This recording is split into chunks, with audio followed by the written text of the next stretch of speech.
রহমত বরকত মাগফিরাতের এই মাহে রমজান, রহমত বরকত মাগফিরাতের এই মাহে রমজান। শরতুল হতে আল্লাহর ইশকের রহিম ও রহমান, রহমত রহমত বরকত মাগফিরাতের এই মাহে রমজান।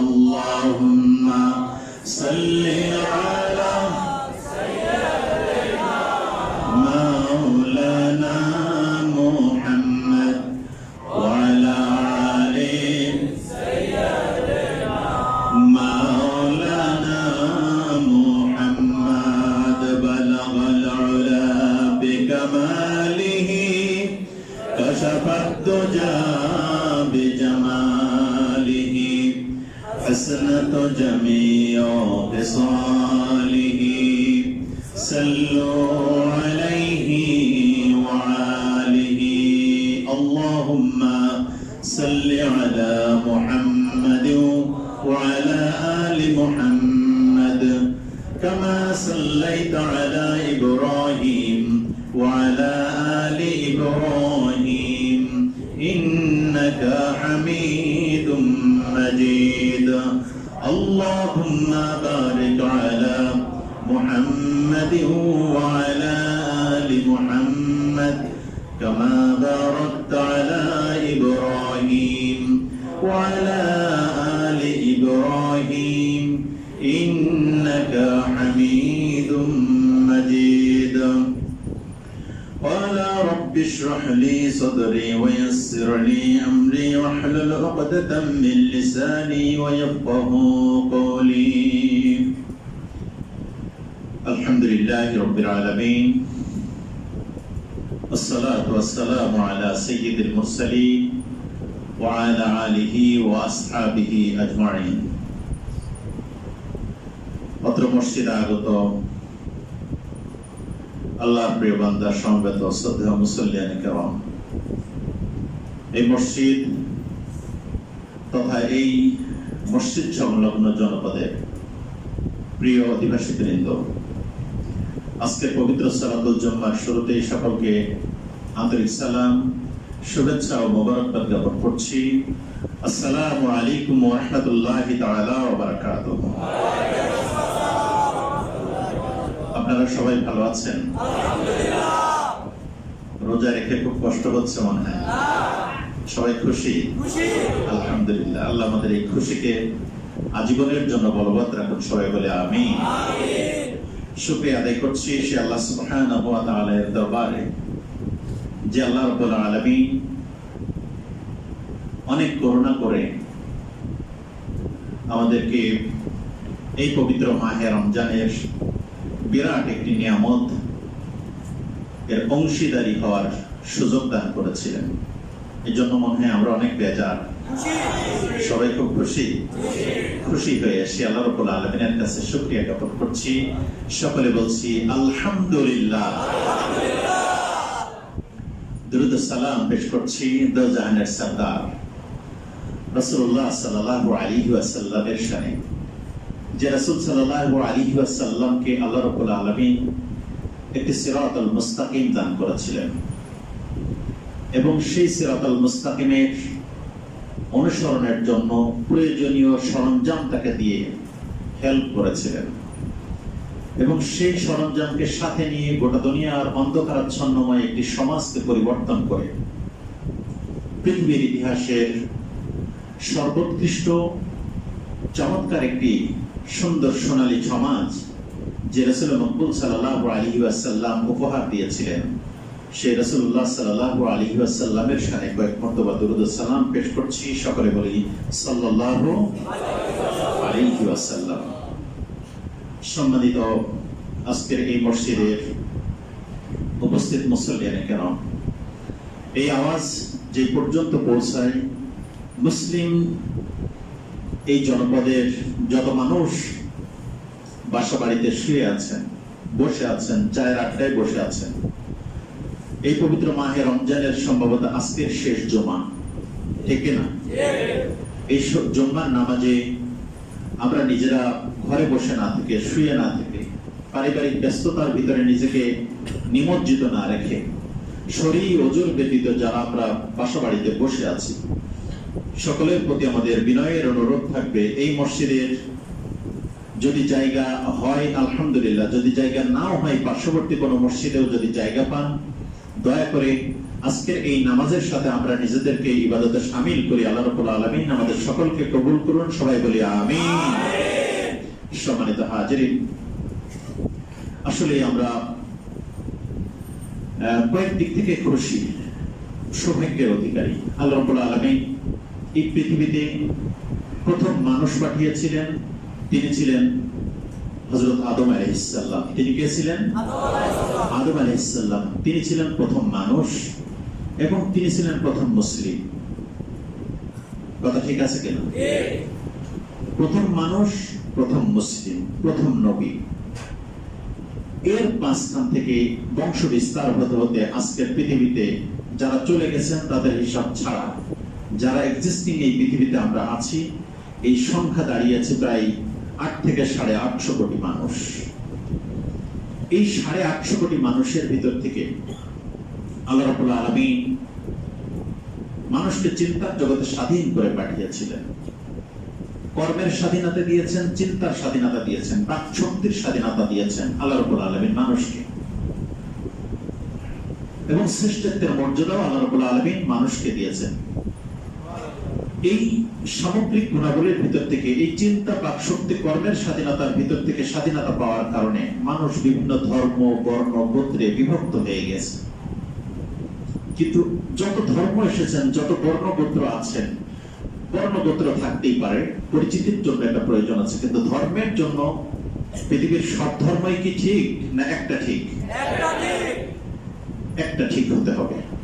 আল্লাহ যেহেতু এক, আল্লাহর পক্ষ থেকে প্রেরিত জীবন আদর্শ হতে হবে এক। এ ব্যাপারে কারো কোনো দ্বিমত আছে?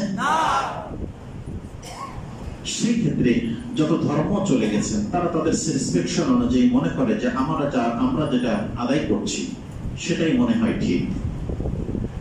কিন্তু আল্লাহ রাব্বুল আলামিন ওহী নাজিল বন্ধ করেছেন, কিন্তু ইলহাম চালু রেখেছেন। নবী রাসূল প্রেরণের ধারাবাহিকতা বন্ধ করে দিয়েছেন, কিন্তু আল্লাহ রাব্বুল আলামিন ইলহাম জারি রেখেছেন। That means common sense. আল্লাহ কোরআনুল কারীমের ভিতরে বলছেন ফাআলহামাহা ফুজুরাহা, আমি তোমাকে ইলহাম দিয়েছি। এখানে একটা সাপ আছে, এই সাপ থেকে কি করা লাগবে? খুব তড়িৎ সিদ্ধান্ত কোথা থেকে আসে? কথা থেকে বলেন, মাথা থেকে আসে। তড়িৎ সিদ্ধান্ত, তাকে মারতে হবে, আমাকে সরে যেতে হবে, তাকে কোন একটা ব্যবস্থা গ্রহণ করতে হবে। এই ঠ্যাক করে ডিসিশন গুলো কোথা থেকে আসে? মাথা থেকে। কে দেয়? আল্লাহ। আল্লাহ রাব্বুল আলামিন দিয়েছেন। দিস ইলহাম। ফাআলহামাহা ফুজুরাহা, রোড পার হব, এখন পার হব না দাঁড়িয়ে যাব, গাড়ি আসছে না কি করা লাগবে, এই তাৎক্ষণিক ডিসিশন গুলো কখন হয়? আল্লাহ রাব্বুল আলামিন হেড অফিস থেকে এই ডিসিশন গুলো দেওয়ার পাওয়ার আল্লাহ রাব্বুল আলামিন দিয়েছেন। সুবহানাল্লাহ বলবেন। আল্লাহ রাব্বুল আলামিন এই পাওয়ার গুলো দিয়েছেন। সম্মানিত হাজিরিন, আমরা যে কথা বলছিলাম, আল্লাহ রাব্বুল আলামিন করুণা করে আমাদেরকে সব ধর্মগোত্র বর্ণের মাঝখান থেকে খুবই করুণা করে মুসলিম একটি পরিবারে আমাকে জন্মগ্রহণ করার সুযোগ দান করেছেন। সুবহানাল্লাহ বলবেন না? মুসলিম পরিবারে কত মানুষ ইসলাম গ্রহণ করতে চায়, ইসলামের বিধান মানতে চায়, সে তার বাপ মা পারিপার্শ্বিকতার কারণে পারে না, কারণ সে অন্য ধর্মের ভিতরে, অনুসারীদের ভিতরে জন্মগ্রহণ করে ফেলেছে। সম্প্রতি জগন্নাথ বিশ্ববিদ্যালয়ের একজন প্রফেসর, অ্যাসোসিয়েট প্রফেসর, মুসলিম, এই ফিমেল টিচার, মহিলা শিক্ষক, তিনি দীর্ঘ, তার বয়স এখন উনি বললেন 35 না কত, প্রায় 20 বছর ধরে স্টাডি করে করে করে করে তিনি বহু ধর্মগ্রন্থ লেখাপড়া করে করে সর্বশেষ সিদ্ধান্ত নিয়েছেন পৃথিবীতে গ্রহণযোগ্য, যুক্তিযুক্ত এবং স্রষ্টার সাথে নিবেদন করার জন্য একমাত্র বিশ্বাসযোগ্য জীবন আদর্শ হলো ইসলাম। সুবহানাল্লাহ, একটু আসতে বলি। দীর্ঘ 20টি বছর ধরে একজন বিশ্ববিদ্যালয়ের টিচার স্টাডি করে করে করে দেখেছেন। সম্প্রতি জাহাঙ্গীরনগর বিশ্ববিদ্যালয়ের ইকোনমিক্স না কোন ডিপার্টমেন্টের একজন ছাত্র, সেও নিজে বহুদিন ধরে স্টাডি করেছে। আমরা ওই প্রসঙ্গে আলোচনা করতে গেলে আজকে আসলে আমাদের মূল আলোচনার দিকে যেতে পারবো না। দেখেন কত অসঙ্গতি, যে খ্রিস্টানরা গলায় ক্রুশ চিহ্ন ঝুলায় রাখে না, একটা A+ মতো দিয়ে এই ধরনের ঝুলায় রাখে। এটা ঝুলায় রাখার কারণ হলো যে এইটা দিয়ে এই ক্রুশ বিদ্ধ করে তাদের ঈশ্বরকে তারা মেরেছিল। তাহলে আমার বাপকে যেই দা দিয়ে কুপাইয়ে মেরে দেওয়া হয়েছে সেই দাকে আমি গলায় সম্মানের সাথে ঝুলায় রাখছি। কমন সেন্সে পড়ে এটা? বাট তারা মনে করছে যে আমার বাপকে যেহেতু, আমার নবীকে, আমার খোদাকে যেহেতু এইটা দিয়ে মারা হয়েছে, সুতরাং এইটা গলায় ঝুলিয়ে রেখে আমি সম্মান প্রদর্শন করি। উল্টা চিন্তা না বলেন? আমার কথার সাথে মনে হয় দ্বিমত হচ্ছে আপনাদের। সম্প্রতি করোনা ভাইরাসে আমাদের পার্শ্ববর্তী রাষ্ট্রে ইন্ডিয়াতে প্রতিদিন গতকালকে প্রায় 4 লক্ষ মানুষ নতুন করে এফেক্টেড হয়েছে। প্রতিদিন 2 থেকে 3 হাজার 4 হাজার মানুষ সরকারি পরিসংখ্যান অনুযায়ী মৃত্যুবরণ করছে। সেই পরিসংখ্যানের ভিতরে হাজার হাজার মানুষকে একেবারে বাপ মা ছেলে মেয়ে সবাই মিলে যে পোড়াচ্ছে, যে মা তাকে তিল তিল করে দুধ খাইয়ে খাইয়ে লালন পালন করেছে, সেই মাকে বস্তায় বন্দি করার জন্য সেদিন পা ভাঙার একটি দৃশ্য দেখলাম। বস্তার ভিতরে ঢোকানো যাচ্ছে না, মার পাটাকে মরে গেছে, ছেলে মানে পার পরে পা দিয়ে ভেঙে হাঁটুটাকে ভেঙে গুছাই নিয়ে বস্তার ভিতরে ঢোকানোর ব্যবস্থা করছে। কতটা অমানবিক! এরপরে আগুনের ভিতরে পোড়াচ্ছে। তারা তাদের ধর্ম নীতি অনুযায়ী মনে করছে যে এই আগুনে পুড়াইয়া দিয়ে ধোঁয়াটা স্বর্গে উঠে গেলে আমার বাপ মা মনে হয় স্বর্গে চলে যাবে, জান্নাতে চলে যাবে। এটা একটা কনসেপ্ট।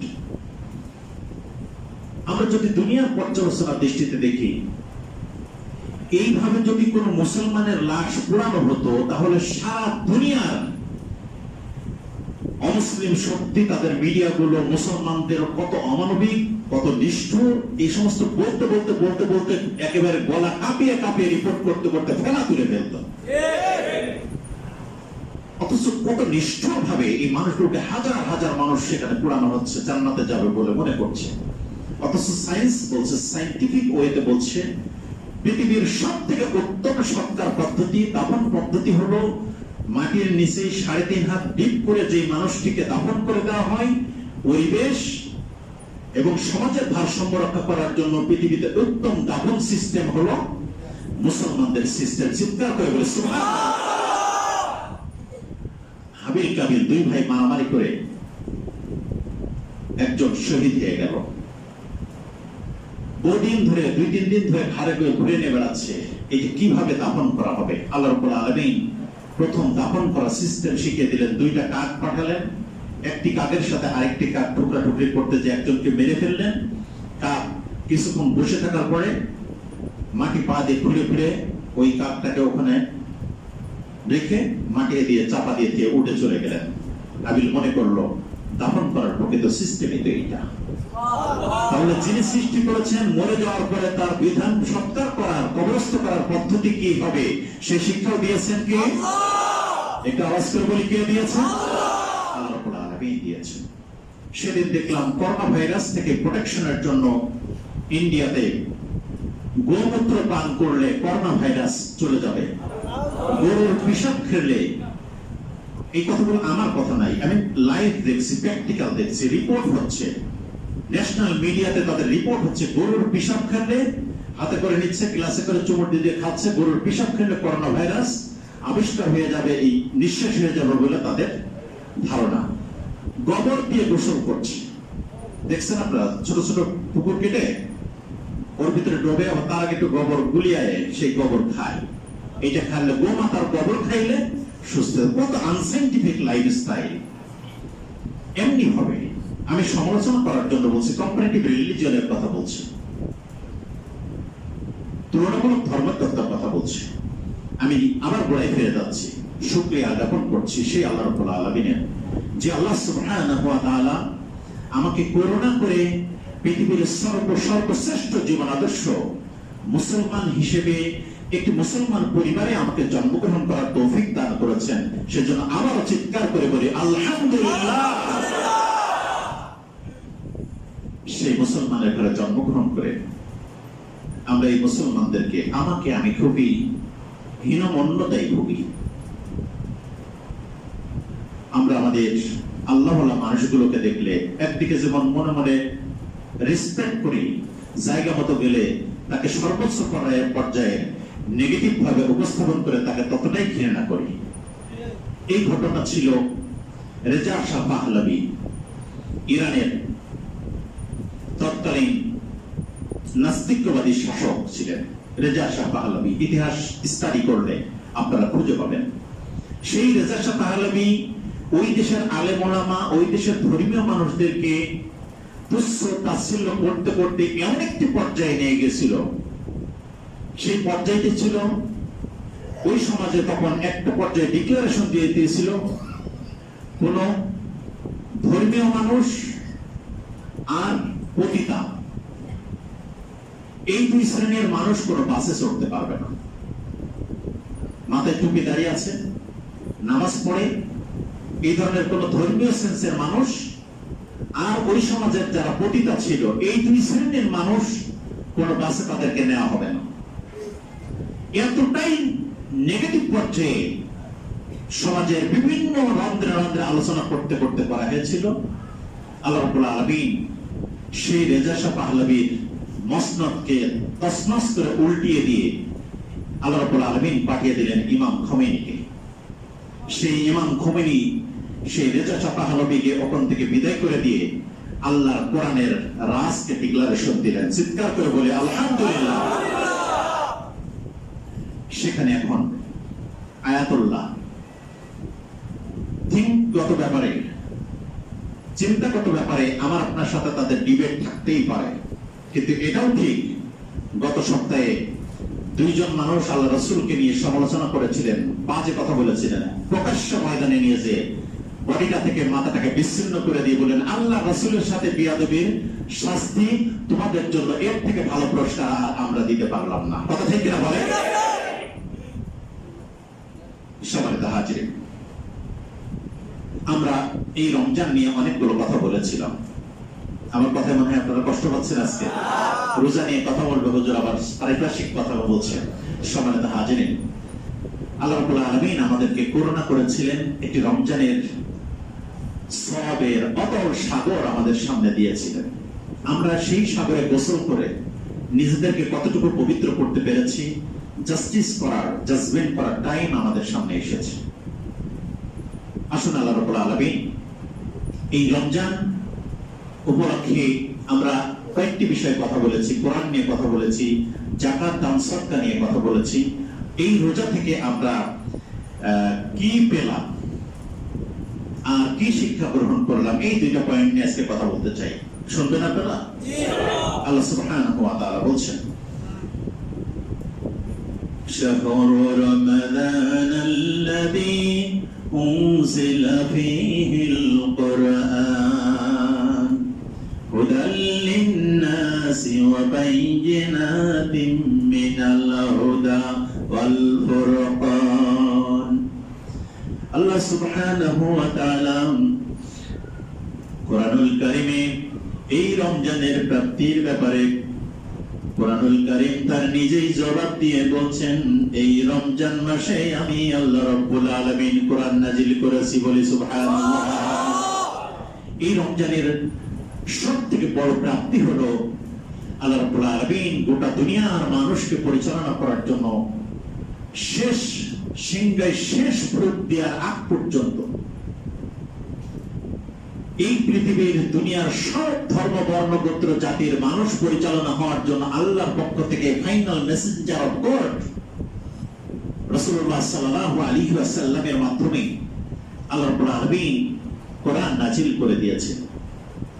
এই রমজানের সবথেকে বড় প্রাপ্তি হলো আমরা এই রমজানে আল্লাহর পক্ষ থেকে প্রেরিত কিতাবটাকে পেয়েছিলাম।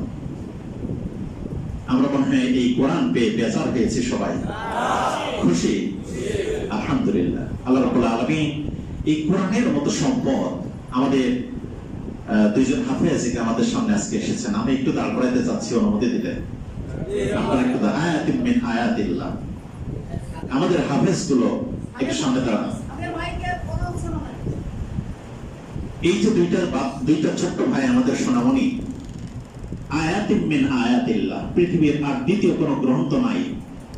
এই গ্রন্থের আলিফ থেকে শুরু করে বি থেকে শুরু করে বে থেকে শুরু করে বা থেকে শুরু করে সিন পর্যন্ত মুখস্থ করার মতন পৃথিবীতে আর দ্বিতীয় একটি গ্রন্থ নাই। এই গ্রন্থের এ টু জেড আল্লাহ রাব্বুল আলামিন তাদের পরিচয় ভিতরে স্থান দান করেছেন। একটু চিৎকার করে বলে সুবহানাল্লাহ। এই সম্মানের অধিকারী কিয়ামতের ময়দানে সব জিনিসের তসমাস হয়ে যাবে। আল্লাহ রাব্বুল আলামিন হাফেজদের সিনাকে সংরক্ষণ করবেন। সুবহানাল্লাহ, একটু আস্তে বলি। হাফেজদের সিনা সংরক্ষণ করবেন। বাল হুয়া কুরআনুম মাজিদ ফি লাওহিল মাহফুজ। এই আত্মাটাকে লাওহে মাহফুজের সাথে সম্পৃক্ত করে দেবেন। সুতরাং আপনার সামনে যদি কোনো হাফেজ সাহেব পড়ে, আপনার শক্তি সামর্থ্য যতটুকু আল্লাহ দিয়েছেন সেই সামর্থ্যকে বেসিস করে কিছু করতে না পারলেও একটু রেসপেক্ট করবেন। রাজি আছেন? আপনারা করতে পারবেন? আপনার সন্তান যদি আল্লাহ একটা দিয়ে থাকেন, সেই একটি সন্তানের ভিতর থেকে কয়েকটি সন্তান যদি দিয়ে থাকেন, পারলে সবাইকেই করবেন। যদি না পারেন তাহলে মিনিমাম একটি হইলেও আল্লাহ কোরআনকে মুখস্থ করার জন্য ছেড়ে দেন। কি রাজি আছেন আপনারা করতে? আল্লাহ আমাদের এই সম্মানিত কোরআনের হাফেজের গর্বিত পিতা, গর্বিত সন্তান হওয়ার তৌফিক দান করেন। সবাই বলে আমিন। সম্মানিত হাজিরিন,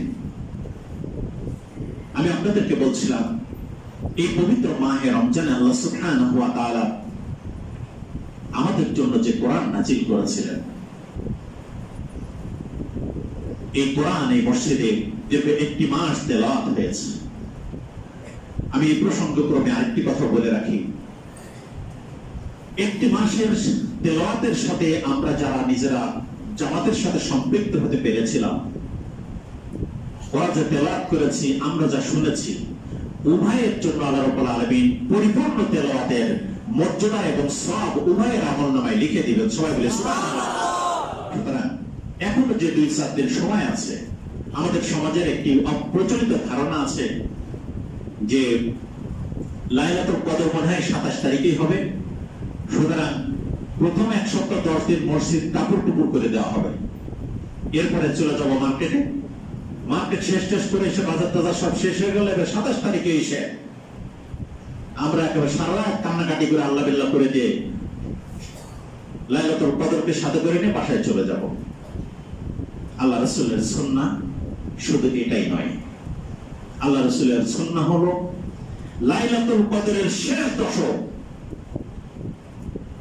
আমাদের সব ধরনের ব্যস্ততাকে পিছনে ফেলে দিয়ে আমরা যদি মসজিদ আল্লাহমুখী হতে পারি,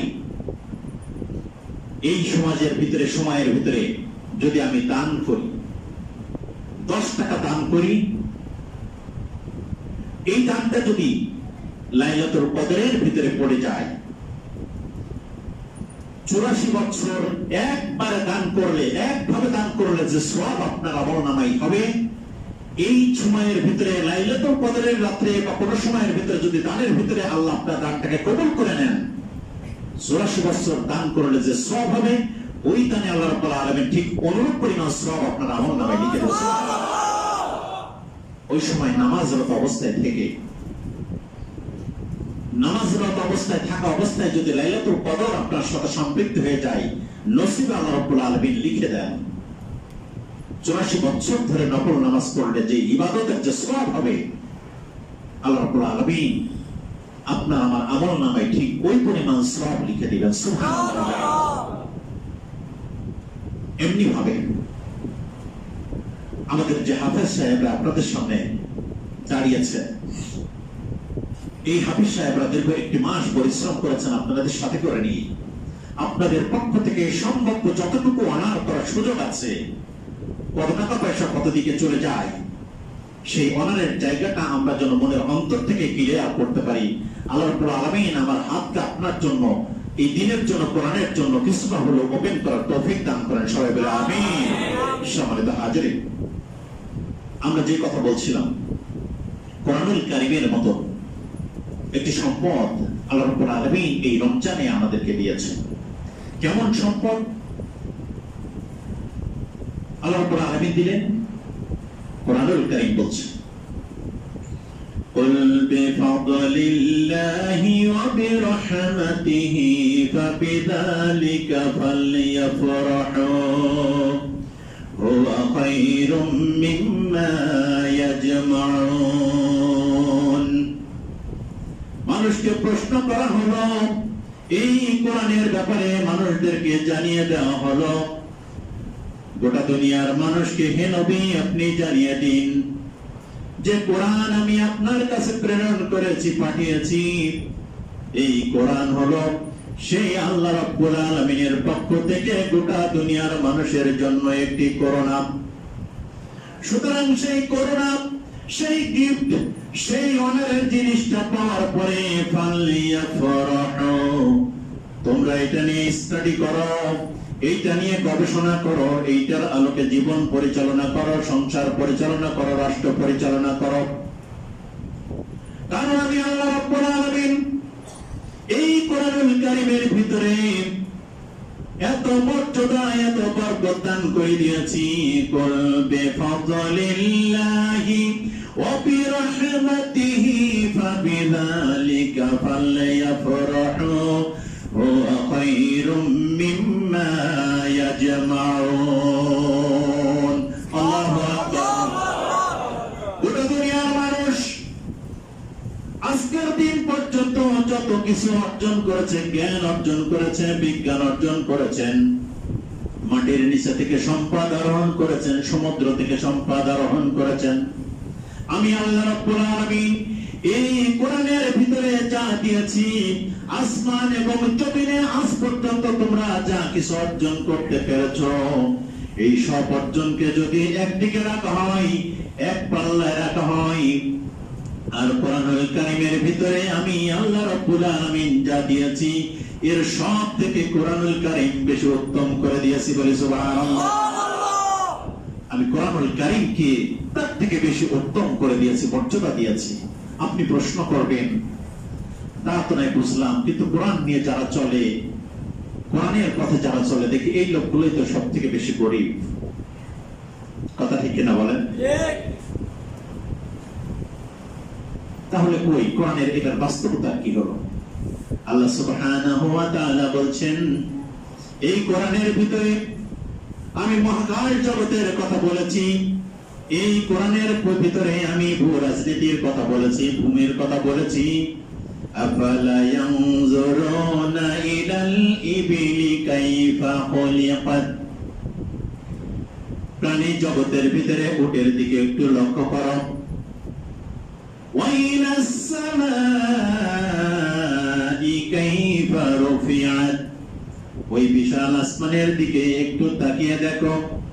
ওয়া ইলাল জিবালি কাইফা নুসিবাত, আর ওই বিশাল বিশাল পাহাড়ের দিকে লক্ষ্য করে দেখো কিভাবে পেরেকের নেই এই পাহাড়গুলোকে আমি জমিনের সাথে গেড়ে দিয়েছি।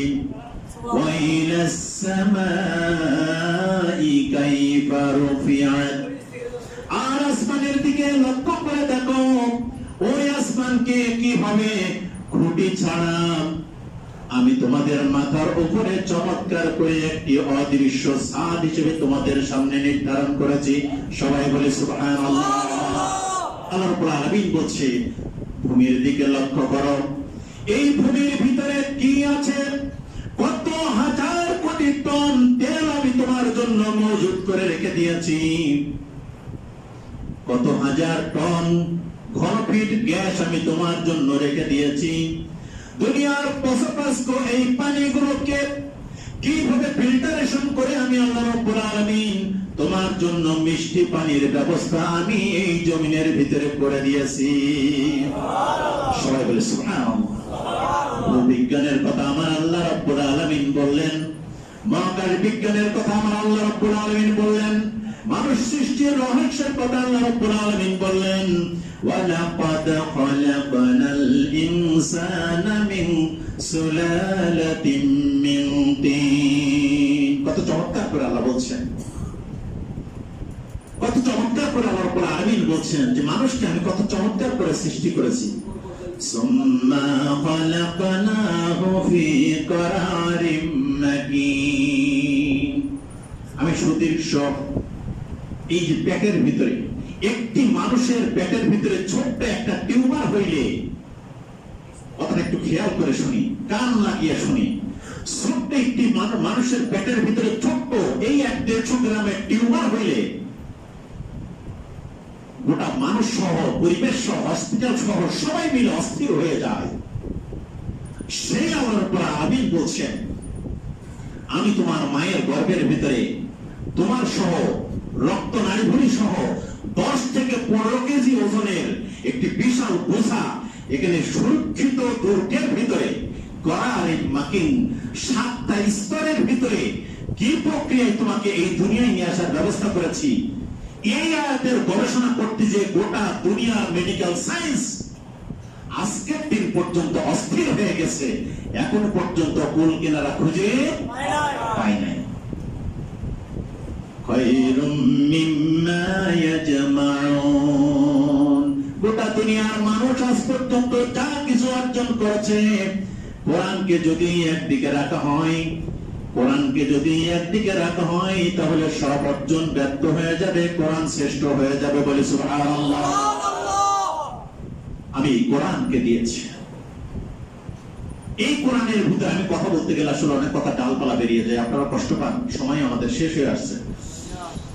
আল্লাহ রাব্বুল আলামিন এই কোরআনুল কারীমের ব্যাপারে আবার বলছেন, এই কোরআনুল কারীম যে সময় আমি নাজিল করলাম, কিভাবে সংরক্ষণ করতে হবে আমি এই রমজান মাসে সে পদ্ধতিও শিখিয়ে দিয়েছি। সবাই বলে সুবহানাল্লাহ। রাসূল সাল্লাল্লাহু আলাইহি ওয়াসাল্লামের শেষ সময়ে যখন তার ওফাত হয়ে যাবে, জিবরাইল আলাইহিস সালাম আসলেন। জিবরাইল আলাইহিস সালাম এসে বলছেন, ইয়া রাসূলুল্লাহ, আমি একটু কোরআন তেলাওয়াত করি, আপনি শোনেন। শুরু থেকে শেষ পর্যন্ত জিবরাইল আলাইহিস সালাম তেলাওয়াত করলেন। সুবহানাল্লাহ। তেলাওয়াত করছেন কে? জিবরাইল আলাইহিস সালাম। শ্রোতাকে মুহাম্মদ রাসূলুল্লাহ সাল্লাল্লাহু আলাইহি ওয়াসাল্লাম। এবার বলছেন, ইয়া রাসূলুল্লাহ, হাদিস থেকে বলছি, এবার আপনি তেলাওয়াত করেন। জিবরাইল আলাইহিস সালাম বলছেন, রাসূল সাল্লাল্লাহু আলাইহি ওয়াসাল্লাম তেলাওয়াত করলেন। জিবরাইল আলাইহিস সালাম সুন্দরভাবে মনোযোগ দিয়ে শুনলেন। এবার বলছি, ইয়া রাসূলুল্লাহ, এবার আমি আরেকবার তেলাওয়াত করি, আপনি শুনেন। তেলাওয়াত করলেন। এবার বলেন, ইয়া রাসূলুল্লাহ, এবার আপনি তেলাওয়াত করেন, আমি শুনি।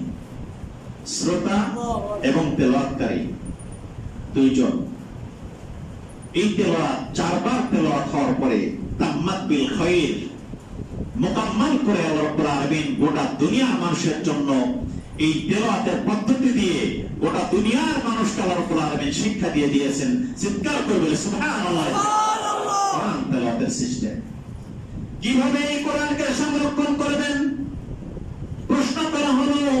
রাসূলুল্লাহ সাল্লাল্লাহু আলাইহি ওয়াসাল্লামের পরে কোরআনের আয়াত নাযিল হচ্ছে। রাসূল সাল্লাল্লাহু আলাইহি ওয়াসাল্লাম একটি আয়াত নাযিল হওয়ার পরে পেরেশানিতে পড়ে যায়, আর না জানি একটি আয়াত যদি ভুলে যায় তাহলে আমার কি হয়ে যাবে, আল্লাহ খুশি হয়ে যাবে, বেজার হয়ে যাবে। আয়াত নাযিল হয়ে যায়, আর সেই থেকে যতক্ষণ পর্যন্ত তিনি ফিরে থাকেন শুধু ঠোঁট নাড়াতে থাকে, জিহ্বা নাড়াতে থাকেন। আল্লাহ রাব্বুল আলামিন চিন্তা করলেন, আমি আমার কোরআন নাযিল করে আমার হাবিবকে তো বড় পেরেশানিতে ফেলিয়ে দিলাম, সুতরাং তা তো হতে পারে না। আয়াত নাযিল করে দিয়ে বলে দিলেন, لا تحرك به لسانك لتعجل به সবাই বলি আল্লাহু আকবার। ও নবী, আমি আপনার পরে যে কিতাব নাজিল করলাম, যে কোরআন নাজিল করলাম, এই কোরআন নাজিল হয়ে যাওয়ার পরে আপনি এত টেনশনে পড়ে যেন না, জিহ্বা নাড়াচাড়া করেন না, আমার কষ্ট হয়। কে বলছেন এই কথা? লা তুহাররিক বিহি লিসানাকা লিতা'জালা বিহি لا تحرك به لسانك لتعجل به إن علينا جمعه قرآنا وإذا قرآنه فاتبع قرآنا ثم إن علينا بيانا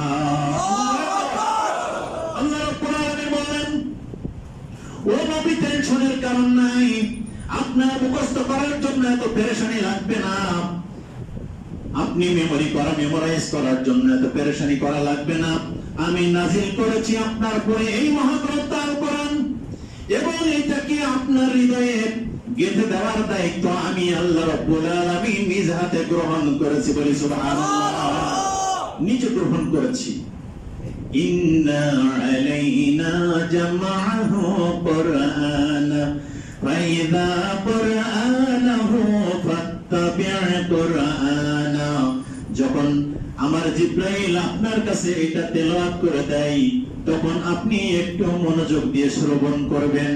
সুম্মা ইন্না আলাইনা বায়ানা, আমি তোমাকে এটাকে চমৎকার করে মানুষের সামনে বর্ণনা করা শিখিয়ে দিব। সব কথা কোরআন খুলে খুলে বলে দিয়েছেন আমাদের হাফেজ আর ছোট্ট সোনামণি আমাদের নাজমুস সাকিব, নাজমুল ইসলাম রাইহান, 10-12 বছরের বাচ্চা, গোটা দুনিয়ার বড় বড় বাগা বাগা কারি সাহেব। এই বাংলাদেশ যার গুগল মামাতে সার্চ দিলে, গুগল মামা বলে তো, গুগল মামাতে সার্চ দিলে বাংলাদেশ শব্দটা খুঁজে বের করার জন্য ইন্টারনেট ঢুকলে, ম্যাপে ঢুকলে বহু টাইম লাগে যে কোথায় বাংলাদেশ। সেই দেশের ভিতর থেকে পৃথিবীর যেই দেশে কোরআন নাযিল হয়েছে, যাদের নেটিভ ল্যাঙ্গুয়েজ কোরআন আরবি, সেই দেশের হাফেজদের সাথে, কারি সাহেবদের সাথে তেলাওয়াত করে পৃথিবীর 100, 150, 200 দেশের কারিদের সাথে, ছেলেদের সাথে তেলাওয়াত করে আল কোরআনের মাধ্যমে বাংলাদেশের লাল সবুজের পতাকাকে গোটা দুনিয়ার সামনে আপনার কপালটাকে উঁচু করে দিয়েছে। সেই হাফেজদেরকে সম্মান করুন। আমাদের রাষ্ট্রের প্রতি আমাদের অনুরোধ থাকবে, যে সকল ছেলেরা পৃথিবীর 10টা 12টা 15টা দেশের সাথে ক্রিকেট খেলা করলে আমাদের দেশের প্রধানমন্ত্রী, প্রেসিডেন্ট সহ সবাই মিলে উত্তেজিত হয়ে যায়, যাই কিনা বলেন? তাদের জন্য গাড়ি বাড়ি ফ্ল্যাট অনেক কিছুর ব্যবস্থা করেন। আমরা গাড়ি বাড়ি ফ্ল্যাটের কথা বলছি না, ছোট্ট একটু ফুল হাতে দিয়ে দিয়ে এতে আমরা খুশি। আমরা মর্যাদা চাই, আমরা পুরস্কার চাই কার কাছে? আল্লাহর কাছে। সুতরাং যে দেশে জ্ঞানীদের, আলেমদের কদর বেড়ে যায়, সে দেশে আল্লাহ রাব্বুল আলামিন বিভিন্ন দিক থেকে রহমত বরকত দিয়ে ভরে দেয়। সুবহানাল্লাহ। আমরা রাষ্ট্রের বিভিন্ন জায়গাতে, বিভিন্ন চেয়ারে যারা বসে আছি, অবহেলার চোখে দেখবেন না, অবহেলার চোখে দেখবেন না। আসুন, এই রমজানে আমরা দ্বিতীয় যে জিনিসটা পেয়েছিলাম, আল কোরআনুল কারীম পেয়েছিলাম। এই রমজানে আমরা পেয়েছি বদরের মতন ঐতিহাসিক বিজয়ের মাইল ফলক পেয়েছি। Islam is the only one and balanced and complete code of life. ইসলাম পরিপূর্ণ এবং ভারসাম্যপূর্ণ একটি জীবন আদর্শ। Not only religion, but also complete code of life. এটা শুধুমাত্র একটি ধর্ম নয়, এখানে আপনার অর্থনৈতিক সমাধান আছে, ফরেন পলিসি আছে, স্বরাষ্ট্র নীতি আছে, যুদ্ধ নীতি আছে। আপনার রাসূল, যেই রাসূলের প্রতি এত মহব্বত, সূরা মুনাফিকুনের তাফসীর করছিলাম গত পরশু রাত্রে, সেই মুনাফিকুনের তাফসীরের ভিতরে পড়তে পড়তে দেখলাম আব্দুল্লাহ ইবনে উবাই আল্লাহ রাসূলের ঠিক এই জায়গায় বসতেন। আল্লাহ রাসূল নামাজ পড়াতেন এখানে, এখানে বেলাল, আবু বকর, আবু ওমর বসতেন, আব্দুল্লাহ ইবনে উবাই বসতেন এই জায়গায়। এই মানুষটা আল্লাহ রাসূলকে কি পরিমাণ চালিয়েছে, কি পরিমাণ অপছন্দ করতেন। আরে আল্লাহ রাসূলকে দেখলো সরাসরি, আল্লাহ রাসূলের উপরে ঈমান নিয়ে কবরে যেতে পারলো না। এর থেকে বড় হতভাগা, এর থেকে বড় দুর্ভাগা এই পৃথিবীতে আসমানের উপর নিচে জমিনের উপরে আর কেউ হতে পারে না। তারা আল্লাহ রাসূলকে কষ্ট দিয়েছে। এই বদরের এই রমজান মাসের 17 রমজান বদর হয়েছিল বলে আপনি লাইলাতুল কদরের মর্যাদা খুঁজে পান। কি কথা বলেন না কেন? আমরা লাইলাতুল কদরের শুধু মর্যাদাই খুঁজি, বদরের যুদ্ধের ফজিলতের ব্যাপারে আমরা আলোচনা শুনলে বলে যে এই লোকটা মনে হয় জঙ্গি, এই লোকটা মনে হয় অন্য কোন চিন্তার অধিকারী। না, আল্লাহ রাসূল সাল্লাল্লাহু আলাইহি সাল্লাম ওই সমাজের আবু জেহেল, আবু লাহাব, উতবা, শাইবা সবাইকে বলেছিলেন, হে আবু জেহেল, হে উতবা, শাইবা, ইসলাম গ্রহণ করলে, ইসলামের জীবন মেনে চললে তোমার কোনো ক্ষতি হবে না, বরং এই মক্কা মদিনা তথা গোটা দুনিয়ার মর্যাদার যে আসন আছে আল্লাহ অচিরেই তোমাদের হাতে ওই মর্যাদার চেয়ারটি তোমার হাতে তুলে দিবেন। সুবহানাল্লাহ। তারা মানতে পারে নাই। একজন এতিম ছেলে মুহাম্মদ, তার কথা শুনে আমাদেরকে তার অনুসরণ করতে হবে, এটা তো ইম্পসিবল, হতেই পারে না। ও হুজুর কি বোঝে? আমাদের সমাজে এই ধরনের ভাব আছে না? আমি তো বেশি বুঝি না। আল্লাহ রাব্বুল আলামিনের কোরআন যার হৃদয়ের সাথে লেগেছে, আমি গতকালকে রাতে একটি হাদিস শুনছিলাম ইন্টারনেটে, দুনিয়াতে ওই সকল মানুষের ব্যাপারে আল্লাহ রাব্বুল আলামিন ভালোবাসা বাড়িয়ে দেন যে মানুষগুলো, মানুষেরা যাকে সহি চিন্তার অধিকারী মনে করে ভালোবাসতে থাকে।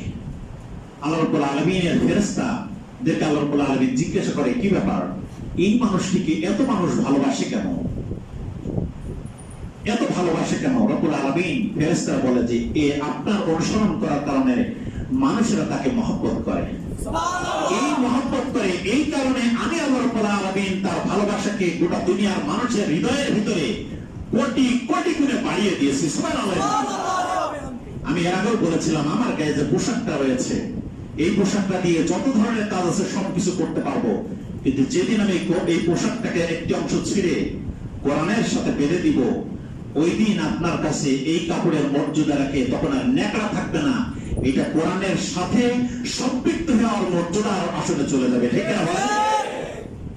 আপনার হৃদয়কে, আপনার হৃদয়কে আপনি কোরআনের সাথে মিলিয়ে নেন, আল্লাহ ইজ্জত, মর্যাদা, সম্মান বাড়িয়ে দিবেন। সুবহানাল্লাহ। আমাদের এই রিসেন্টলি সম্প্রতি মিজানুর রহমান আজহারি বাংলাদেশের কোটি কোটি যুব সমাজের ভিতরে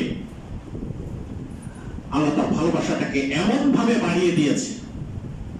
ভারতের জাকির নায়েক তার ভিতরে গোটা দুনিয়ার স্কলারদের ভিতরে তার ভালোবাসার মর্যাদাটাকে এত করে বাড়িয়ে দিয়েছে। আমাদের দেশের পতিত রওজা আলেম আল্লামা দেলোয়ার হোসেন সাইদি সাহেবের মানুষের ভিতরে তার ভালোবাসাকে এত গুণে বাড়িয়ে দিয়েছিলেন। একজন মানুষের একটি রায়ের পরে 350 মানুষ গুণের ভুকে জীবন পেতে দিতে পারে, জীবন দিতে পারে, পৃথিবীর ইতিহাসে নজিরবিহীন ঘটনা। আল্লাহর সাথে নিজেকে সম্পৃক্ত করেন, ইজ্জত, মর্যাদা আল্লাহ আপনাকে বাড়িয়ে দিবে, বহুগুণে বাড়িয়ে দিবে। কিভাবে বাড়িয়ে দিবে? দায়িত্ব কার? আল্লাহ রাব্বুল আলামিন। সুতরাং এই কোরআন শুধু বদর খুঁজলেই আপনাকে যেমন চলবে না, এই কোরআনের মাসে আপনাকে বদরও খুঁজতে হবে।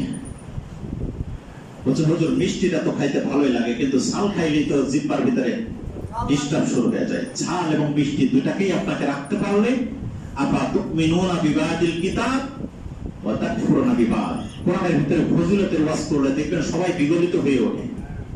শুধু ফজিলত, এই করলে এত নেকি, ওই করলে অত নেকি, এটা বললে সবাই মনে করে জান্নাতে তো চলে গেলাম। আল্লাহ রাব্বুল আলামিন বলেন আফা তুমিনুনা বিবাদিল কিতাব ওয়া তাকফুরুনা বিবাদ। সুবিধা যেগুলো হয় সেগুলো একটু বেশি পছন্দ লাগে, একটু অসুবিধা লাগে এইটা বললেই বলে এটা কেন থামান, ভালো লাগে না। সম্মানিত হাজিরিন, আল্লাহ রাব্বুল আলামিন ইসলামকে কোরআনের চোখে বোঝার জন্য আমাদেরকে সিদ্ধান্ত নিতে হবে। আপনার চোখে ইসলাম বুঝলে ডিস্টার্ব আছে না নাই? হুজুরকে দিয়ে ইসলাম বোঝা যাবে না, কোরআনকে দিয়ে হুজুর বুঝতে হবে। আমার কথা বুঝতে পারেন নাই? কোরআন এবং হাদিসকে দিয়ে আপনার হুজুর বুঝতে হবে যে উনি ঠিক আছে না বেঠিক আছে। আমাকে দিয়ে ইসলাম খুঁজলে ইসলাম ভুল পাবেন আপনি। আমি কি ক্লিয়ার বুঝাইতে পারছি? আমার কথাটা কি ক্লিয়ার হয়েছে আপনাদের কাছে? আমাকে দিয়ে ইসলাম খুঁজে আপনি ইসলাম পাবেন? আমার জ্ঞান গরিমা কতটুকু আছে মহাসাগরের ভিতরে? আরে আজকে দুনিয়ার 850 কোটি মানুষ সবাই মিলে এই পৃথিবী নামক মহাসাগরের, পৃথিবীর যে মহাসাগর গুলো আছে এই পানির ভিতরে এতদিন পর্যন্ত মেরিন ড্রাইভ রিভিউ দেওয়ার পরে মাত্র 5 ভাগ পানির ভিতরে পৌঁছাইতে পারছে। কয় ভাগের ভিতরে? 100 ভাগের ভিতরে মাত্র 5 ভাগ পানির নিচে পৌঁছাইতে পারছে। আল্লাহ রাব্বুল আলামিন বলছে এই পানির ভিতরে আমি তোমার জন্য স্বর্ণের ব্যবস্থা রেখেছি, এখানে গোশের ব্যবস্থা রেখেছি, এখানে অলংকারের ব্যবস্থা রেখেছি, এখানে নুড়ি পাথরের ব্যবস্থা রেখেছি। যা একটি নুড়ি পাথর যদি সাগর থেকে তুলে নিয়ে আসতে পারো তুমি কেন তোমার এই ধরনের বাংলাদেশ 50 বাংলাদেশ 100 বছর ধরে খাওয়ার মতো দামি পাথর আমি মাটির নিচে রেখেছি। মাত্র 5 ভাগ পানির ভিতরে গেছে। আর জমিন যা দিলাম এই জমিনের ভিতরে মাত্র 100 ভাগ জমিনের ভিতরে 60 ভাগ জমিনের ভিতরে গেছি, আর এখন 40 ভাগ জমিনের ভিতরে ঢুকতেই পারি নাই। এই তো আমরা বড় সম্মানিত হাজিরিন। সুতরাং আমি যেটা বলছিলাম যে কোরআন পেয়েছি এই রমজানে, মর্যাদা আল্লাহ বলেছেন। এই রমজানে কদর যেমন পেয়েছি বদর পেয়েছি। এই কদরের জন্য আমাদের 27 তারিখে নির্ভর না থেকে আমরা এর আগেও বলেছি 21 তারিখ, 23 তারিখ, 25, 27, 29 এখনো আমাদের সামনে পাওয়ার সুযোগ আছে। সুতরাং আজকে রাত্রেও 25 তারিখের রজনী নাকি? যদি হয়ে থাকে আমরা আশা করছি আল্লাহ রাব্বুল আলামিন যদি করোনা করে আমাদের এই ইবাদতের ভিতরে নিজেকে শরীক করে দেন, আমার লাইফটা অনেক পরিবর্তন হয়ে যেতে পারে, বরকতময় হয়ে যেতে পারে। এই কারণে বাকি যে তারাবিগুলো আছে, যেই কিয়ামুল লাইল গুলো আছে, আমরা সবাই মিলে নামাজে আবার ব্যাক আসি, আল্লাহর সাথে নিজেকে পরিচিত করার জন্য এগিয়ে যাই। কি আমরা রাজি আছি সবাই? এরপর 27 তারিখের রাত্রেও এই মসজিদে আমরা বিশেষভাবে কিছু কথাবার্তা বলার জন্য আলোচনার চিন্তা করেছি। আপনাদেরকে দাওয়াত দিলে আপনারা আসবেন ইনশাআল্লাহ? কারা কারা আসবেন একটু হাত তুলি। আল্লাহ আমাদের সবাইকে কবুল করুন, আমিন। সম্মানিত হাজিরিন, এই রমজানের বড় উপহার ছিল আল্লাহ রাব্বুল আলামিন ইসলামের শ্রেষ্ঠতম বিজয়, মক্কা বিজয়। এই রমজান মাসে আল্লাহ রাব্বুল আলামিন দিয়েছিলেন। এটা রমজানের আরেকটি গিফট আমাদের জন্য পাওয়া। ইসলামের ইতিহাস আমাদেরকে পড়তে হবে। তাহিরি হুজুরের জিকির দিয়ে ইসলাম খুঁজে পাবেন। মঞ্চে উঠে এই যে পাশ বেয়ে মঞ্চে উঠে জিকির করতে করতে কি কোনো প্রবলেম? শোনা যায় না? মাইকের সমস্যা। আপনারা মাইক একটু দেখেন প্লিজ।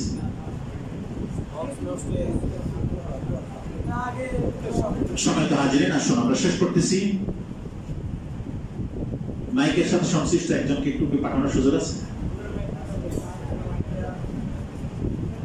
এই ব্যাপারে একজন দায়িত্বপ্রাপ্ত একজন থাকা উচিত। মানে দূর দূরান্ত থেকে মানুষ আমাদের ভাইরা আসেন, কথা শুনতে বঞ্চিত হয়ে গেলে কষ্ট পান সবাই। এই জন্য মাইকের ব্যাপারে একজন দায়িত্বপ্রাপ্ত মানুষ। উপরে মাইকটা কি চলে? উপরে মাইকটা দিলে তো তাও হয়ে যায়, সেটাও দেন না। একটু এখানে সেট করে দিলে তো মনে হয় কথা শুনতে পারে। এটা দিয়ে দিতে পারেন, এটা দিয়ে দিতে পারেন, কথা বলা যাবে না। এরপরে রমজানের আরেকটি প্রাপ্তির কথা আমি বলে শেষ করতে চাই। আপনি একটি কথা বলে আমি শেষ করতে চাই। এই রমজান মাসে সাদাকাতুল ফিতর, সাদাকাতুল যাকাত আল্লাহ রাব্বুল আলামিন ফরজ করেছিলেন। গত জুম্মাতে আমরা সাদাকার ব্যাপারে কথা বলেছি।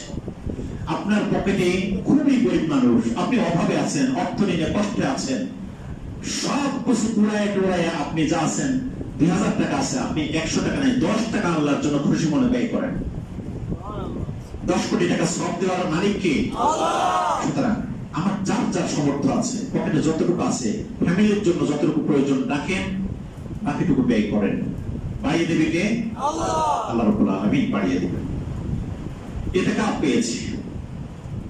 এই রমজান মাসের বড় উপহার ছিল রাসূল সাল্লাল্লাহু আলাইহি ওয়াসাল্লাম হযরত আয়েশা রাদিয়াল্লাহু তাআলা আনহা থেকে বর্ণিত রাসূল সাল্লাল্লাহু আলাইহি ওয়াসাল্লাম রমজানের শেষ দশকে বলছেন, হাদিসের পরিভাষা হলো কাপড়ের লুঙ্গিটাকে গিট বেঁধে দিতেন। সারাটা রাত আল্লাহ রাসূল সাল্লাল্লাহু আলাইহি ওয়াসাল্লাম কিয়ামুল লাইলের ভিতরে কাটিয়ে দিয়েছেন। সুবহানাল্লাহ। এত ছোট জায়গা ছিল, সেজদা যখন দিবেন তখন হযরত আয়েশা রাদিয়াল্লাহু তাআলা হাসিয়ে আছেন, সেজদার জায়গা নাই, আল্লাহ রাসূল হাতটা দিয়ে ঘুমন্ত অবস্থায় পাটাকে সরিয়ে দিয়েছেন। সেজদায় পড়ে গেছেন, 1 ঘন্টা যায়, 2 ঘন্টা যায়, 3 ঘন্টা যায়, 4 ঘন্টা যায়, আল্লাহ রাসূল সাল্লাল্লাহু আলাইহি ওয়াসাল্লাম সেজদা থেকে ওঠেন না। সুবহানাল্লাহ। হযরত আয়েশা রাদিয়াল্লাহু তাআলা আনহা বলছেন, আমি একসময় ধারণা করলাম যে আল্লাহ রাসূল কোন দুর্ঘটনা ঘটে গেল কিনা। অনেক টাইমের পরে যখন পায়ে হাত দিয়েছে, আল্লাহ রাসূল সাল্লাল্লাহু আলাইহি ওয়াসাল্লাম পাটা একটু নাড়া দিলেন, বোঝাতে চেষ্টা করলেন যে না, কোন সমস্যা হয়নি, তিনি সেজদায় আছেন, আল্লাহর সাথে কথা বলছেন। ডিস্টার্ব করা যাবে না। আল্লাহর সাথে সেজদায় আছেন, কথা হচ্ছে কার সাথে? আল্লাহর সাথে। সারা জাহানের যিনি রব, আমি যখন নামাজে দাঁড়িয়ে যাই, আমি কথা বলি কার সাথে? আল্লাহর সাথে। যার কারণে আমরা যখন নামাজ পড়তে আসবো, এই ব্যাপারে আমি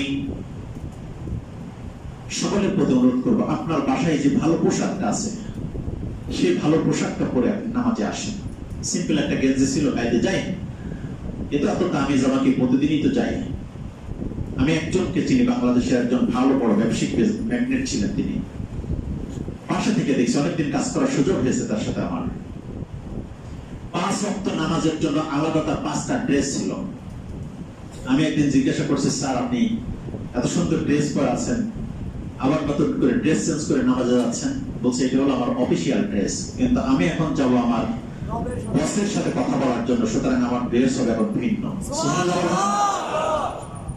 আল্লাহর সাথে সাক্ষাতের জন্য যখন আমরা আসবো, পারতপক্ষে আমার অর্থনৈতিক সামর্থ্য অনুযায়ী ভালো একটা কাপড় পরে, যতটুকু সামর্থ্য আছে, এখন তো কম টাকায় মোটামুটি ইন্ডাস্ট্রিয়াল গার্মেন্টস এরিয়া হওয়ার কারণে অনেক কাপড় চোপড় পাওয়া যায়। যে টাকার অভাবে আপনি ভালো কাপড় কিনতে পারেন না, বিষয়টা মনে হয় এমন নাই, এটা কম, তুলনামূলক খুবই কম। এই জন্য ভালো কাপড় পরে আমরা আল্লাহর সাথে সাক্ষাতের জন্য যেন আসতে পারি। মসজিদের আশেপাশের যে অধিবাসীরা আছেন তাদের প্রতি আমার অনুরোধ, মসজিদের পাশে বিভিন্ন ধরনের ময়লা ট্রাক গুলো আপনারা নামাজের দিনও বাইরে রেখে দেন, মুসলিম ভাইদের কষ্ট হয়। এই জন্য যারা এই প্রতিবেশী আছেন, আত্মহুর শত্রুল ঈমান বলা হয়েছে, পরিষ্কার পরিচ্ছন্নতা ঈমানের একটি অংশ। সুতরাং এই অঞ্চলের প্রত্যেকটি জায়গায় যার দোকানের সামনে পরিষ্কার করার দায়িত্ব আপনাকে নিতে হবে। সপ্তাহে এই অঞ্চলের ভিতরে যারা মসজিদে এসেছেন, আমি বলবো একদিন আপনি পরিষ্কার পরিচ্ছন্নতা অভিযান চালান। আপনার দোকানের সামনে কোনো ময়লা আবর্জনা থাকবে না, কোনো কাদা পড়ে থাকবে না, এটা পরিষ্কার করে সুন্দর করে গুছিয়ে রাখার দায়িত্ব আপনার। নিতে পারবেন এই কাজ? মুসলমানদের বাথরুমে ঢুকলে, আমরা তো পৃথিবীর 2-1টি দেশে যাওয়ার সুযোগ হয়েছে, বাথরুমে ঢুকলে মনে হয় যে এখানে নামাজও পড়া যাবে, অন্য কাজও করা যাবে, এত পরিষ্কার পরিচ্ছন্নতা দেখায়। আর মুসলমানদের মসজিদের বাথরুমে ঢুকলে দুনিয়ার ময়লা আবর্জনা গুলো মনে হয় সব ওখানে জমা রেখে দেওয়া হয়। পরিষ্কার পরিচ্ছন্ন হতে হবে আমাদেরকে। আমলের জিন্দেগির ক্ষেত্রে আপনি বাথরুমে স্কুলে পেশাব ফিরেছেন, পেশাবটা আপনি পানি ঢেলে দেন, আরেকজন পা দিয়েছে, ওখানে নামাজ পড়তে এসেছে, এই যায় নামাজ অপবিত্র গেছে, হয় কিনা বলেন? সুতরাং আপনার যেখানে ময়লাটুকু করেছেন, পরিষ্কার করে 1 বদনা জায়গায় 2 বদনা পান হোক, পরিষ্কার করার দায়িত্ব আপনাকে নিতে হবে। আপনার ঘর, আপনার বাড়ি, আপনার দোকান, আপনার ব্যবসা প্রতিষ্ঠানের সামনে পরিষ্কার পরিচ্ছন্ন রাখার জন্য আপনাদেরকে নজর দিতে হবে। আমি তার প্রতিফলন আগামী জুম্মাতে দেখতে চাই, আল্লাহ যদি বাঁচিয়ে রাখেন। আমি তো এদিক থেকে যাতায়াত করি, নজরে যদি পড়ে, ম্যাক্সিমাম দোকানদার ভাইরা এই এলাকায় বসেন, এই মসজিদে নামাজ পড়তে আসেন, নজরে যদি পড়ে যে পরিষ্কার করেন নাই, তাহলে বুঝবো যে আপনারা আসলে আমলের ব্যাপারে তত বেশি আন্তরিক নয়। নামাজ পড়তে আসছেন, চলে যাচ্ছেন, এটা আপনাদের ঈমানের সাথে একটি সংশ্লিষ্ট বিষয়, দায়িত্ব দিয়ে গেলাম। এরপরে টাইম তো চলে যায়, হুজুরাও মসজিদ কমিটির কিছু কথাবার্তা আছে, সেটাও আমরা শুনতে চাই। রাইয়ান নামক দরজা দিয়ে ঢুকতে চান আপনারা? ইনশাআল্লাহ। রাইয়ান নামক দরজার ভিতরে কারা কারা যেতে চাই একটু হাত তুলি। আল্লাহ আমাদের এই হাতগুলোকে তার গায়েবী ক্যামেরা দ্বারা রেকর্ড করে নিন, সবাই বলে আমিন। রোজাদারদের জন্য আল্লাহ রাসূল সাল্লাল্লাহু আলাইহি ওয়াসাল্লাম স্পেশাল উপহার দিয়েছেন আল্লাহর পক্ষ থেকে, সেটা হলো রায়্যান নামক দরজা দিয়ে আমার আপনার জন্য ঢোকানোর ব্যবস্থা করা হবে। যখন কবরে শোয়ানো হবে, কোরআন আপনার মাথার কাছে চলে আসবে, ফেরেশতারা প্রশ্ন করবেন, এই কোরআন আপনার পক্ষের দলিল হয়ে বলবে যে ইয়া রাব্বুল আলামিন, আপনার সন্তোষের জন্যই সে রোজা রেখেছে, এই রমজান মাসে কোরআন তেলাওয়াত করেছে, সুতরাং আমি আপনার তার পক্ষ থেকে আপনার কাছে সুপারিশ করছি। সুবহানাল্লাহ বলবেন। এই একটু আগে হাদিস পড়ছিলাম, একটু আগে আমি হাদিস পড়ছি, রোজা আপনার জন্য সুপারিশ করবে কার কাছে? কোরআন আপনার জন্য সুপারিশ করবে রোজা, এই রোজা অবস্থায় যে রব্বুল আলামিন আপনার জন্য রোজা রেখেছে, সুতরাং এক্সপেক্ট লাগা, তাকে আপনি সুপারিশ, আমার সুপারিশ গ্রহণ করুন, তাকে মাফ করে দিন। সুতরাং এই কোরআনের সুপারিশ, রমজানের সুপারিশ আমার জন্য লাগবে কিনা? লাগবে। আল্লাহ আমাদের কবুল করুন। রমজানের থেকে আমরা শিক্ষা নিয়েছি, তাকওয়ার শিক্ষা নিয়েছি। সারা মাস রোজা রাখার পরে আমি মিথ্যা ছাড়তে পারি নাই, আত্মসমালোচনা করতে হবে আমাকে, বুঝেন নাই? আল্লাহর ঘোষণা ছিল রোজা রাখলে তুমি তাকওয়াবান মানুষ হবা, কিন্তু রোজা রাখার পরে আমি মিথ্যা ছাড়তে পারি নাই, চুরি ছাড়তে পারি নাই, সুদ ঘুষ ছাড়তে পারি নাই, ধরে নিবেন আপনার রোজা কবুল হয় নাই। ক্লিয়ার মেসেজ, কোনো বাঁকাচোরা নাই এখানে। রোজাতে থেকে আপনাকে কি করতে হবে? প্রতারণা, গীবত, চুগলখড়ি, সুদী লেনদেন, সুদী কারবার, অনৈতিকতা, জিনা, ব্যভিচার, এইগুলো থেকে যদি কেউ বিরত রাখতে পারে না পারে, তাহলে তার খানা পিনা এবং উপবাস থাকা এবং আনুষঙ্গিক কাজ থেকে বিরত থাকার কোনো মানেই তার জন্য ছিল না। সুতরাং আমাদেরকে কি করতে হবে? এগুলো থেকে পরিপূর্ণ আল্লাহর রঙে নিজেকে রঙিন করতে হবে। সময় জ্ঞান, সেনাবাহিনীর ট্রেনিং চলছে এখন, মুসলিম সেনাবাহিনীর যুবকদের ট্রেনিং চলছে। এই ট্রেনিং এর ভিতরে যুদ্ধ দামামা বেজে গেছেন, আপনি এখন ইফতারি করছেন, চলবে? আপনাকে ইফতারি ফেলে দিয়ে সামনের দিকে এগিয়ে যেতে হবে। জান্নাত দেওয়ার দায়িত্ব কার? আল্লাহ। মুসলমান গ্রহণ করেছেন, ইসলাম গ্রহণ করেছেন, এক একটা নামাজও পড়ে নাই, আল্লাহ রাসূলের সাথে বসে বসে ইফতারি টাইমে খেজুর নিয়ে বসে আছেন। এমন মুহূর্তে যুদ্ধের দামামা বেজে উঠছে। ওই সাহাবী একটি ঘোড়া নিয়ে যুদ্ধের ময়দানে গেছেন, শাহাদাত বরণ করেছেন, আল্লাহ রাসূল বলছে সে জান্নাতে গেছেন। সে জান্নাতি, কারণ তার পূর্বের সব বদ আমলগুলো আল্লাহ রাব্বুল আলামিন নেক আমল দ্বারা কি করেছেন? পরিপূর্ণ করে দিয়েছেন। সুতরাং আপনার কখন ইফতারি করতে হবে, সেনাবাহিনী ট্রেনিং এর মতো হুইসেল দেওয়ার সাথে সাথে ইফতারি করেন। আবার মুয়াজ্জিন বললেন হাইয়া আলাস সালাহ, নামাজের জন্য আসেন, সবকিছু ফেলাই দিয়ে নামাজে চলে এসেছেন। আবার বললেন যে জমিনে বেরিয়ে যান, কারণ ব্যবসা বাণিজ্যের ভিতর বরকত রয়েছে, সেটা গ্রহণ করেন। আবার বললেন হাইয়া আলাস সালাহ, মসজিদে আসেন। আবার 20 টাকা, 8 টাকা, 10 টাকা, 12 টাকা নামাজ পড়ার পরে বললেন যে বেরিয়ে যান, ওখানে বরকত আছে। সুবহানাল্লাহ বলবেন না? বরকত আছে। আবার চলে আসুন। আসুন আল্লাহ রাব্বুল আলামিনের এই রমজান থেকে, এই সুন্নাতুল বিদা থেকে আজকের দিনে আর বাকি যে 2টা 3টা 4টা দিন আমাদের আছে, আমাদের ভুল ত্রুটি থাকলে ছোট্ট একটি কথা আল্লাহর কাছে আমি বলি, রব্বুল আলামিন এই জিন্দেগি পর্যন্ত যা চেয়েছি আর আগামী জিন্দেগি পর্যন্ত যা চাবো, এই রমজানের ভিতরে তুমি আমার জন্য সব কবুল করে নাও। আমিন।